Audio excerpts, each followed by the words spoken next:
ദൈവ തിരുനാമത്തിന് സ്തോത്രം ചെയ്യുകയും സ്തുതിക്കുകയും ചെയ്യുന്നു. കർത്താവിൽ അനുഗ്രഹീതരും ദൈവത്തിന് പ്രിയരുമായ സഹോദരി സഹോദരന്മാരെ, ദൈവമക്കളെ, അനുഗ്രഹിക്കപ്പെട്ട നല്ല ദിവസം വീണ്ടും ഒരിക്കൽ കൂടെ ദൈവശബ്ദത്തിനായി നാം കാതോർക്കുമ്പോൾ സ്വർഗത്തിൽ നിന്ന് ദൈവവചനത്തിലൂടെ ദൈവികമായിരിക്കുന്ന ആലോചനകൾ നമുക്ക് ഓരോരുത്തർക്കും അനിവാര്യമായത്, അനുദിനവും ആവശ്യമായത് സർവശക്തൻ നൽകി തരുന്ന ദൈവത്തിൻ്റെ വിശ്വസ്തതയ്ക്കായിട്ട് ദൈവത്തെ വാഴ്ത്തുകയും സ്തുതിക്കുകയും പുകഴ്ത്തുകയും ചെയ്യുന്നു. ദൈവവചന കേൾവിക്ക് വേണ്ടി താല്പര്യത്തോടെ കാത്തിരിക്കുന്ന എൻ്റെ പ്രിയപ്പെട്ടവർക്ക് ക്രിസ്തുയേശുവിൻ്റെ ധന്യമുള്ള നാമത്തിൽ എൻ്റെ വിനീതമായ സ്നേഹവന്ദനങ്ങൾ അറിയിക്കുന്നു. കർത്താവും രക്ഷിതാവുമായിരിക്കുന്ന മഹാദൈവത്തിൻ്റെ മുമ്പിൽ നന്ദി നിറഞ്ഞ ഹൃദയത്തോടെ മാത്രമേ നമുക്ക് നിൽക്കാൻ കഴിയത്തുള്ളൂ. എന്തുകൊണ്ടെന്നാൽ ഓരോ ദിവസവും ദൈവമായ കർത്താവിൻ്റെ വിശ്വസ്ത പരിപാലനവും ഇമ്പമുള്ള ശബ്ദവും ഇതെല്ലാം നമ്മെ എത്രത്തോളം ശക്തീകരിക്കുന്നു, ബലപ്പെടുത്തുന്നു, കരുതുന്നു എന്നതിന് നമ്മളിൽ പലരും അനുഭവസ്ഥരാണ്. അതുകൊണ്ട് തന്നെ ദൈവാദി ദൈവത്തിന് സ്തോത്രം ചെയ്ത് സ്തുതിച്ച് മഹത്വപ്പെടുത്തിക്കൊണ്ട് ഇന്ന് നാം ചിന്തിക്കാൻ ആഗ്രഹിക്കുന്ന ആത്മീക ചിന്തയ്ക്ക് ആധാരമായിരിക്കുന്ന വേദവാക്യം യോശുവയുടെ പുസ്തകം 3-ാം അധ്യായം 15-ാമത്തെ വാക്യമാണ്. യോശുവയുടെ പുസ്തകം 3-ാം അധ്യായം 15-ാമത്തെ വാക്യം ഞാൻ നിങ്ങളെ വായിച്ച് കേൾപ്പിക്കാം. പെട്ടകം ചുമക്കുന്ന പുരോഹിതന്മാരുടെ കാല് വെള്ളത്തിൻ്റെ വക്കത്ത് മുങ്ങിയപ്പോൾ മേൽവെള്ളത്തിൻ്റെ ഒഴുക്ക് നിന്നു. പെട്ടകം ചുമക്കുന്ന പുരോഹിതന്മാരുടെ കാല് വെള്ളത്തിന്മേൽ മുങ്ങിയപ്പോൾ മേൽവെള്ളത്തിൻ്റെ ഒഴുക്ക് നിന്നു.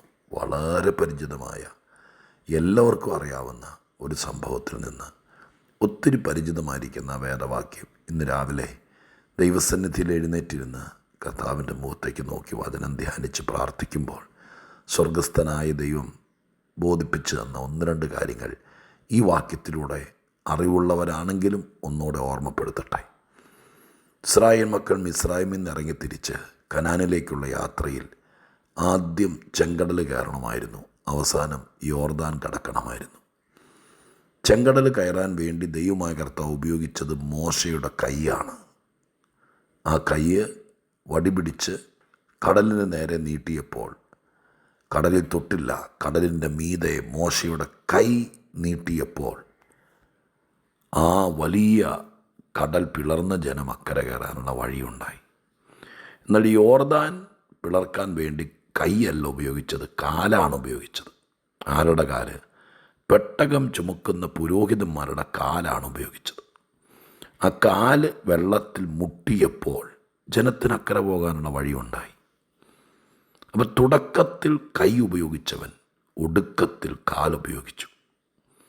എന്തുമാകട്ടെ, ലളിതമായി ആ രീതി ചിന്തിക്കുമ്പോൾ ദൈവത്തിൻ്റെ മഹാപ്രവൃത്തികൾ, കർത്താവിൻ്റെ പദ്ധതികൾ, കർത്താവ് ചെയ്യുന്ന ഓരോരോ ദൈവിക പദ്ധതികൾ, എൻ്റെ പ്രിയപ്പെട്ടവരെ, ഇതൊന്നും നേരത്തെ തിരക്കഥ പോലെ എഴുതി കണക്ക് കൂട്ടി വെച്ചിരിക്കുന്നതല്ല. സർവജ്ഞാനിയുടെ പദ്ധതികൾ ആർക്കറിയാം?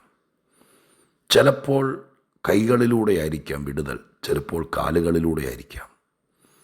ഒരു മനുഷ്യനെ ഏത് വിധത്തിൽ ഉപയോഗിക്കുന്നു, എങ്ങനെയൊക്കെ ദൈവം പ്രയോജനപ്പെടുത്തുന്നു എന്നത് പറയാൻ കഴിയുകയില്ല. നമ്മുടെ കൈയും കാലും കണ്ണും മൂക്കും നാക്കും ഒക്കെ ദൈവം ഏതൊക്കെ തരത്തിലാണ് പ്രയോജനപ്പെടുത്തുന്നതെന്ന് നമുക്കാർക്കും വിലമതിക്കാൻ പറ്റില്ലെന്ന്. അതുപോലെയാണ് ദൈവം ഓരോ കാര്യങ്ങൾ ചെയ്യുകയും പ്രവർത്തിക്കുകയൊക്കെ ചെയ്യുന്നത്. ഓക്കെ, ഈ ഭാഗത്ത് പെട്ടകം ചുമക്കുന്നവരുടെ കാല് വെള്ളത്തിൽ മുട്ടിയപ്പോൾ, ചോടെ തെളിച്ച് പറഞ്ഞാൽ കാല് വെള്ളത്തിലേക്ക് വെച്ചപ്പോൾ വഴി തുറക്കുന്നു. പരിശുദ്ധാത്മ നിയോഗത്തോടുകൂടെ ഇന്നെൻ്റെ ഉൾപ്രേരണ ഞാൻ നിങ്ങളോട് പങ്കുവയ്ക്കാം. വചന വെളിപ്പാടിലൂടെ യോർദാൻ തീരം കവിഞ്ഞൊഴുകുക കലുഷിതമായ പ്രശ്നമാണ്.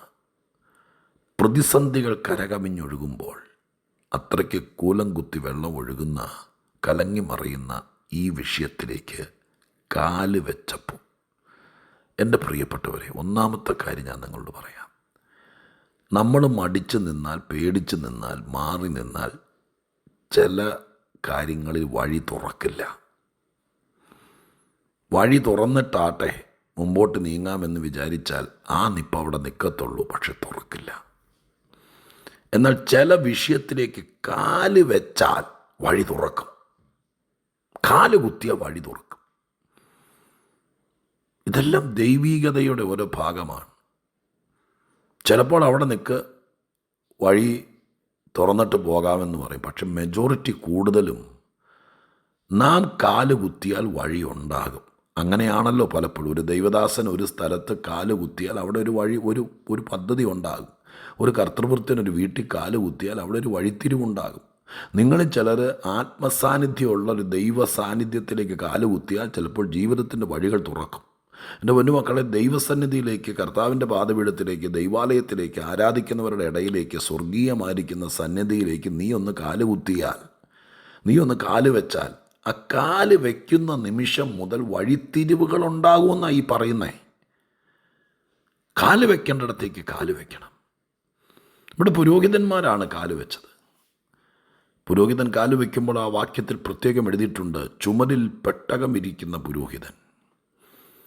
ഈ പുരോഹിതൻ്റെ കാലിനോ വിരലിനോ നഖത്തിനോ ഒന്നും പ്രത്യേകത ഉള്ളതുകൊണ്ടല്ല, അവൻ്റെ ചുമലിൽ പെട്ടകം ഇരിക്കുന്നതുകൊണ്ട്. അപ്പോൾ നമുക്കതിനെ ഒന്ന് മനസ്സിൽ കാണാം.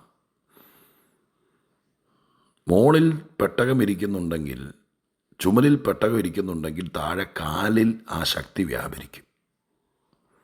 ഈ പെട്ടകത്തിൻ്റെ ആ വലിയ സാന്നിധ്യത്തിൻ്റെ ചുവട്ടിലാണെങ്കിൽ നിൻ്റെ കാൽപാദങ്ങൾ ചവിട്ടുന്നിടത്ത് വഴിത്തിരിവുകളും വഴി തുറക്കലുകളും ഉണ്ടാകും. അപ്പോൾ ദൈവത്തിൻ്റെ മഹത്വം പ്രദർശിപ്പിക്കപ്പെടുന്ന പെട്ടകം അത് നിൻ്റെ മേൽ വരണം, നിൻ്റെ ചുമലിൽ വരണം, നിന്നിൽ വരണം. അതാദ്യം നടക്കണം. അത് ചുമ്മാ കൊണ്ടുപോയി യോർദാനിലേക്ക് കാല് കുത്തിക്കഴിഞ്ഞാൽ മിക്കവാറും യോർദാൻ നിന്നെ കൊണ്ട് പോകത്തുള്ളൂ. ആദ്യം പെട്ടകം ചുമലിൽ വരിക. പെട്ടകം ചുമലിൽ വരിക എന്നുള്ളതിന് തെരഞ്ഞെടുപ്പ് നിയോഗമൊക്കെ ആവശ്യമാണ്. പക്ഷെ നമ്മൾ അത്ര ഈ പുതിയ നിയമ ചിന്തയ്ക്കകത്ത് അയ്യോ ഞാനങ്ങ് മാറി നിൽക്കാം എന്നും പറഞ്ഞുകൊണ്ട് മാറി നിൽക്കുന്ന ആൾക്കാരുണ്ട്. അതല്ല, ആത്മീകത നമ്മുടെ ചുമലിൽ വരട്ടെ. ആത്മീക ഉത്തരവാദിത്തങ്ങൾ നമ്മുടെ ചുമലിൽ വരട്ടെ. നമ്മളൊന്നിലും ഇടപെടിയല്ല. നമ്മൾ കർത്താവിനെയും കൊണ്ട് ജീവിക്കാനിരിക്കുകയാണെന്നുള്ള മനോഭാവത്തോടെ പോകരുത്. ദൈവികമായിരിക്കുന്ന കാര്യത്തിൻ്റെ ഉത്തരവാദിത്തങ്ങൾ എൻ്റെ ചുമലിൽ വരുന്നതിൽ എനിക്ക് സന്തോഷമേ ഉള്ളൂ. നിങ്ങളൊരു ചർച്ചിലോ പ്രാർത്ഥനാ ഗ്രൂപ്പിലോ കൂടി പോവുകയാണെങ്കിൽ നമുക്കതിനകത്തൊന്നും ഇടപെടേണ്ട കാര്യമില്ല, നമ്മൾ പോയി പ്രാർത്ഥിച്ചതിങ്ങ് പോരുക എന്ന് പറയുന്ന ഒത്തിരി ആൾക്കാരുണ്ട്. കുഴപ്പമൊന്നുമില്ല. പക്ഷെ ദൈവത്തിൻ്റെ കാര്യത്തിൻ്റെ ചില ഉത്തരവാദിത്തങ്ങൾ എൻ്റെ ചുമലിൽ വരുന്നാൽ ഞാൻ സന്തോഷത്തോടെ ഏറ്റെടുക്കാം. ദൈവം എന്നെ ഏൽപ്പിച്ചാൽ, എൻ്റെ ചുമലിൽ വെച്ചാൽ ഞാനത് ഇട്ടിട്ട് പോകത്തില്ല, താഴെ കളയത്തില്ല, എന്നെക്കൊണ്ട് പറ്റത്തില്ലെന്ന് പറയത്തില്ല. എന്ന് പറയാൻ ഇത് കേൾക്കുന്ന നിങ്ങൾക്ക് ആർക്കെങ്കിലുമൊക്കെ പറ്റുമോ? കർത്താവ് ചില കാര്യങ്ങൾ ഏൽപ്പിക്കുക. ഈ ദിവസങ്ങളിൽ ആരോടോ ദൈവം പറയുന്നു, നിന്നെ ചില കാര്യങ്ങൾ ഏൽപ്പിച്ച് നിൻ്റെ ചുമലിൽ ചില ആത്മീക ഉത്തരവാദിത്തങ്ങൾ ഏൽപ്പിക്കാൻ ദൈവത്തിന് പ്ലാനുണ്ട്. നീ സമയമില്ലെന്ന് പറയരുത്, വീട്ടിൽ വഴക്കുണ്ടാക്കുമെന്ന് പറയരുത്, എല്ലാവർക്കും ഇഷ്ടപ്പെടുത്തില്ല എന്ന് പറയരുത്, ചിലർ അസൂയ കയറി ചിലപ്പോൾ നമ്മളോട് വേണം, അതൊന്നും വിചാരിക്കരുത്. ദൈവം ഏൽപ്പിക്കുന്ന കാര്യം അങ്ങ് ഏറ്റെടുക്കുക. നിൻ്റെ ചുമലിൽ ചില ഉത്തരവാദിത്തങ്ങൾ വരട്ടെ. ഏത് ഉത്തരവാദിത്തങ്ങൾ? കുടുംബത്തിൻ്റെയും ചിട്ടിയുടെയും അല്ലെങ്കിൽ നമ്മുടെ നാട്ടിലെ ഏതെങ്കിലും അയൽക്കൂട്ടത്തിൻ്റെയും കണക്ക് പുസ്തകം ചുമലി വരുന്ന കാര്യമല്ല ഈ പറയുന്നത്. പരിശുദ്ധാത്മാവിൻ്റെ നിയോഗത്തോടുകൂടെ നീ കൂടി വരുന്ന കൂട്ടായ്മയിൽ, നിൻ്റെ ദേശത്തെ ദൈവവേലയിൽ, സ്വർഗരാജ്യത്തിൻ്റെ കെട്ടുപണിയിൽ, നിൻ്റെ ചർച്ചിലെ സൺഡേ സ്കൂളിൻ്റെയോ എന്തിൻ്റെയെങ്കിലും ആട്ടെ, ചില കാര്യങ്ങളുടെ ഉത്തരവാദിത്തം ചുമലിൽ വരുന്നതിൽ സന്തോഷമേ ഉള്ളൂ. പിടിച്ചു പറിച്ചൊന്നും മേടിക്കണ്ട.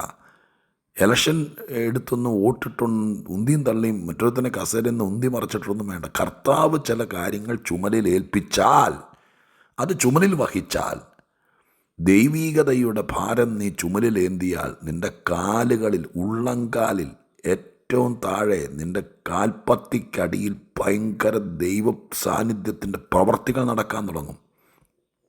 മുകളിൽ പെട്ടകം, താഴെ കാലുകൾക്ക് കീഴെ അത്ഭുതം.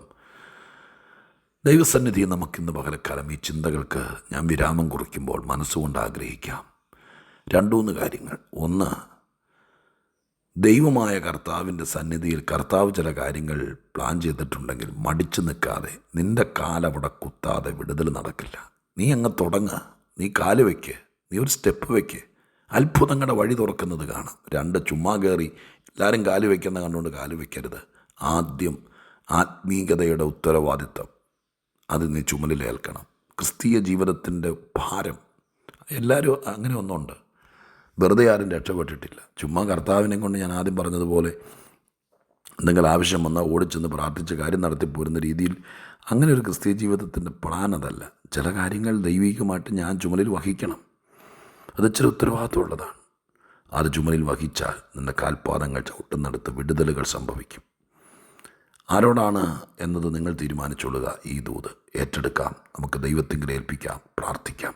പരിശുദ്ധ ദൈവമേ, ഞങ്ങളുടെ സ്വർഗീയ പിതാവേ, മഹാദൈവത്തിൻ്റെ തിരുമുമ്പിലിരുന്ന് നന്ദി പറയുന്നു.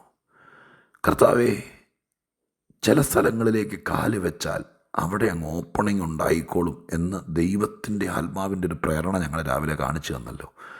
ഞങ്ങളത് പങ്കുവെച്ച് സ്തോത്രം ചെയ്യുന്നു. മടിച്ചു നിൽക്കുന്ന, ഭാരപ്പെട്ട് നിൽക്കുന്ന, ഭയപ്പെട്ട് നിൽക്കുന്നവരെ കർത്താവെ കാല് വയ്ക്കാനുള്ള ധൈര്യം കൊടുക്കണമേ.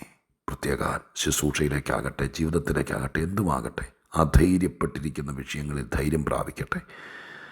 ചുമലിൽ പെട്ടകം വന്നാൽ കീഴെ അത്ഭുതങ്ങൾ ആരംഭിക്കും എന്ന ആ വലിയ ആശയവും ഞങ്ങൾ പങ്കുവയ്ക്കുന്നു. ചില ഉത്തരവാദിത്തങ്ങൾ ചിലർ ഏറ്റെടുക്കട്ടെ. അത് നിമിത്തം അവരുടെ മുമ്പിൽ വഴികൾ തുറക്കട്ടെ. അവിടെ ചെല്ലുന്നിടത്തും വഴികൾ തുറക്കട്ടെ. ഞാനതിനായി പ്രാർത്ഥിക്കുന്നു. യേശുവിൻ നാമത്തിൽ അപേക്ഷിക്കുന്നു. കേൾക്കണമേ പിതാവേ. ആമേൻ.